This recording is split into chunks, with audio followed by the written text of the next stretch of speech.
જય જવાન જય કિસાન। આજે રાજ ઠાકોર કંકોડાવાળા જે તમે બધા ઓળખતા હશો અમારા ફાર્મ હાઉસની મુલાકાતે આવી ગયા છે ને અમારે લગભગ 2 થી 5 કિલો કંકોડા લઈને પણ આવ્યા છે। તો રાજ ઠાકોરને જે લોકો ફોલો કરીને એમને મળવા જશે, રાજ ઠાકોર 1 કિલો કંકોડા એમને આપશો કે નહીં આપો? હા આપશું, મારી આઈડીને ફોલો કરશે એની। તો ખૂબ ખૂબ આભાર। રાજ ઠાકોરે અમારા ફાર્મ હાઉસની મુલાકાત લીધી। રાજ ઠાકોર કંકોડાવાળા ફેમસ છે, ઇન્સ્ટાગ્રામમાં તમે બધા ઓળખતા હશો। આ છે રાજ ઠાકોર જે અમારા ખેતરની મુલાકાત કરવા આવ્યા છે, પણ અમારા ખેતરમાં આજથી નવી શાકભાજી વાવવાની શરૂઆત કરી છે। આ 5 વીઘાનો પ્લોટ બધો પડ્યો જ છે જુઓ। એટલે 1-1.5 મહિના પછી અમારા ફાર્મ હાઉસ ઉપર ગમે તે આવશે તો નવી સિઝન તમને જોવા મળશે અને જાણવા પણ મળશે કે કઈ રીતે વાવ્યું। તો જોતા રહેજો વિડીયા અને રાજ ઠાકોરને પણ સપોર્ટ કરજો, તમારો નાનો ભાઈ સમજીને। જય જવાન જય કિસાન।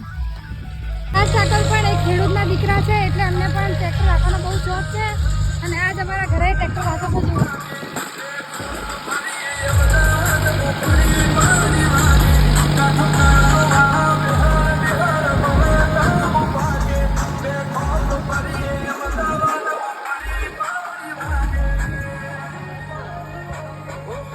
તો ખરેખર ખેડૂતના દીકરાને કોઈ શીખવાડવાની જરૂર ના પડે, એ પણ તમે જોઈ લીધું। જય જવાન જય કિસાન।